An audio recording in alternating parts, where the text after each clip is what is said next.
हरियाणा की सियासत की धुरी माने जाने वाले 3 लाल में से एक चौधरी देवीलाल की पार्टी इंडियन नेशनल लोकदल की राज्य की ही नहीं बल्कि देश की राजनीति में कभी तूती बोलती थी, लेकिन आज इनेलो राज्य में राजनीतिक रूप से हाशिए पर चली गई है। लोकसभा में जहां पार्टी का एक भी सांसद नहीं है, वहीं विधानसभा में मात्र एक विधायक है। साल 2004 में सत्ता से बाहर हुई इनेलो अब तक कमबैक नहीं कर पाई है। भारतीय जनता पार्टी की उभार और फिर परिवार में टूट ने इनेलो के सियासी भविष्य को और धुंधला दिया है। चौधरी देवीलाल की राजनीतिक विरासत भी अब बढ़ती नजर आ रही है। इनेलो से टूटकर बनी जेजेपी खुद को उसका सच्चा दावेदार बता रही है और उसे इसमें शुरुआती सफलता भी मिलती दिख रही है। इनेलो ने अपने चुनाव चिन्ह चश्मे पर पहली बार साल 1999 का लोकसभा चुनाव बीजेपी से गठबंधन कर लड़ा था। दोनों 5-5 सीटों पर चुनाव लड़े थे और सभी 10 सीटों पर जीत हासिल की थी। हालांकि दोनों का रिश्ता लंबा नहीं चला और 2004 आते आते दोनों की राह अलग हो गई। 2004 के आम चुनाव में बीजेपी और इनेलो अलग अलग चुनाव लड़े और दोनों को करारी हार का सामना करना पड़ा। 9 सीट जहां कांग्रेस ने जीती तो बीजेपी ने 1, वहीं इनेलो 0 पर सिमट गई। अगले साल यानी 2005 में इनेलो राज्य की सत्ता से भी बाहर हो गई। 2009 का आम चुनाव भी पार्टी के लिए निराशाजनक रहा और वो एक भी सीट नहीं जीत पाई। 2014 में जब पूरा देश प्रचंड मोदी लहर के साए में था, तब हरियाणा में भी बीजेपी ने शानदार प्रदर्शन करते हुए 7 सीटें हासिल की थीं। हालांकि इस चुनाव में इनेलो को भी फायदा हुआ और वो 2 सीटें जीतने में कामयाब रही। हालांकि 5 साल बाद 2019 में एक बार फिर पार्टी का सुपड़ा साफ हो गया और उसका एक भी उम्मीदवार जीतकर संसद तक नहीं पहुंच पाया। इनेलो को 2014 में 24.43% वोट मिले थे, जो 2019 में घटकर महज 1.89% रह गए। पार्टी को इसका खामियाजा विधानसभा चुनाव में भी भुगतना पड़ा, जहां वो महज 1 सीट पर सिमट गई। इसके अलावा इनेलो के राज्य स्तरीय पार्टी होने के मान्यता पर भी खतरा मंडरा रहा है।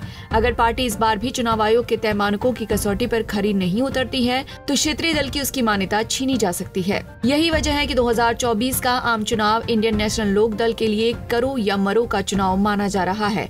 अगर पार्टी इस चुनाव में कोई उत्साहजनक प्रदर्शन नहीं कर पाती है तो उसके लिए सितंबर-अक्टूबर में होने वाले विधानसभा चुनाव और मुश्किल हो जाएंगे। हालांकि इनेलो के प्रधान महासचिव अभय चौटाला का दावा है कि उनकी पार्टी अभी भी प्रदेश की सबसे बड़ी राजनीतिक पार्टी है और वो लोकसभा चुनाव पूरी ताकत के साथ लड़ेंगे।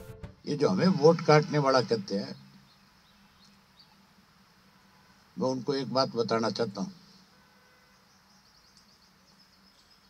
इस प्रदेश के अंदर, इस प्रदेश को अलग बनाने में भी सबसे बड़ा योगदान किसी का था तो उस शख्स का नाम चौधरी देवीलाल था। अलग प्रदेश बनने के बाद चौधरी देवीलाल ने अपनी पार्टी बनाई और अपनी पार्टी बना करके अनेक दफा इस प्रदेश के अंदर सत्ता पे काबिज हुए, राज किया।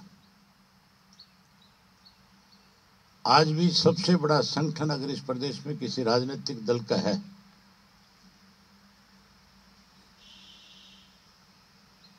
तो वो इंडियन नेशनल लोकदल पार्टी का है। हमने अभी ताजा नई मेंबरशिप बनाई है।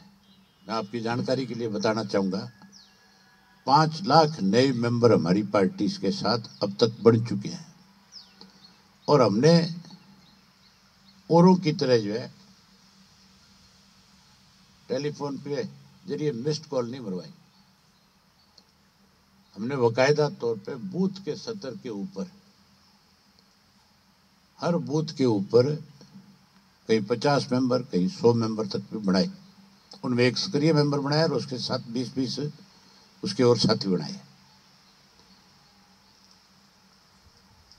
और 5 लाख मेंबर बढ़ने के बाद अब भी लोगों की तरफ से डिमांड आ रही है कि हमें नए सिरे से मेंबरशिप के फार्म भेजे जाए। जो लोग रह गए वो मेंबर बनना चाहते हैं। हमने अब उनको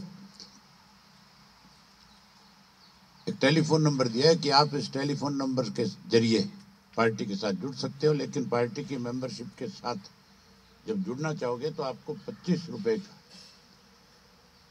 एक ड्राफ्ट या एक चेक या आजकल दूसरे जो साधन है उसके माध्यम से पार्टी को फंड में जमा कराना होगा।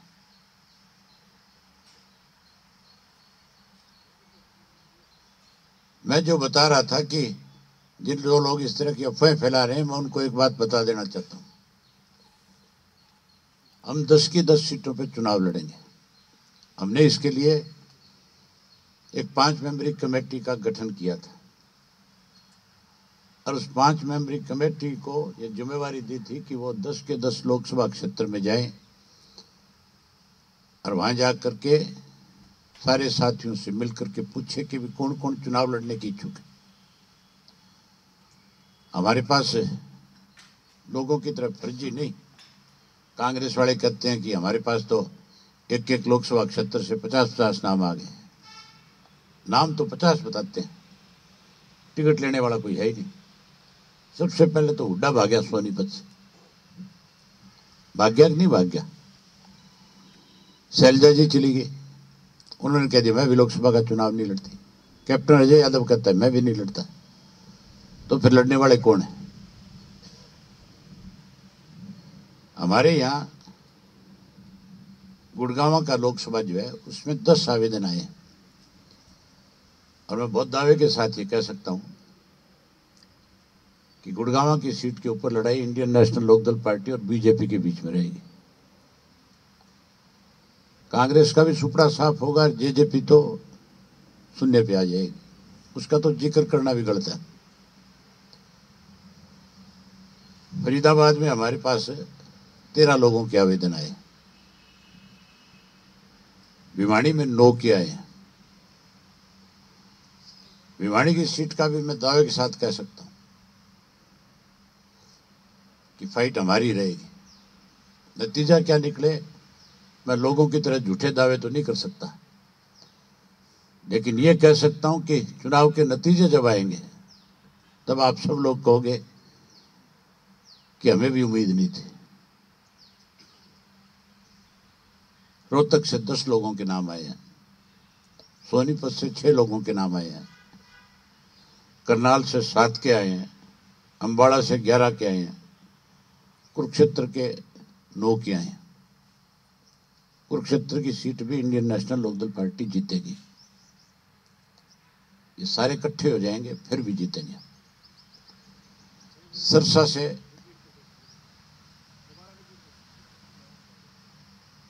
से 22 आए हैं। कुरुक्षेत्र वाले कह रहे हो क्या? कुरुक्षेत्र से 9 के नाम आए। सरसा भी 100% हम जीतेंगे। सरसा में भी ये सारे इकट्ठे हो जाए, बीजेपी, जेजेपी, कांग्रेस, फिर भी जो इनके साथ इलाहाबाद में वो की वो सरसा लोकसभा में होगी। हिसार से 14 नाम आए। टोटल 111 लोगों ने अप्लाई किया है। बता दें कि खुद अभय चौटाला के लिए भी ये लोकसभा चुनाव काफी अहम है, क्योंकि 2004 में कुरुक्षेत्र और 2009 में भिवानी में उन्हें करारी हार मिली थी, यानी कि वो अभी तक एक भी लोकसभा चुनाव जीत नहीं सके हैं। कुरुक्षेत्र से चुनावी समर में उतरे चौटाला के कंधे पर अपनी सीट निकालने का बोझ तो है ही, साथ ही अन्य इनेलो प्रत्याशियों की नैया पार लगाने की भी जिम्मेदारी होगी। अभय चौटाला इस अग्नि परीक्षा में कितना सफल हो पाते हैं, ये आने वाले चुनाव परिणाम बताएंगे। Bureau report, Punjab Kesari TV. हमसे जुड़े रहने के लिए हमारे YouTube चैनल को सब्सक्राइब करें और नई वीडियो की नोटिफिकेशन के लिए बेल आइकॉन को दबाएं। अगर आप ये वीडियो Facebook पर देख रहे हैं तो लाइक जरूर करें और ज्यादा से ज्यादा शेयर करें। धन्यवाद।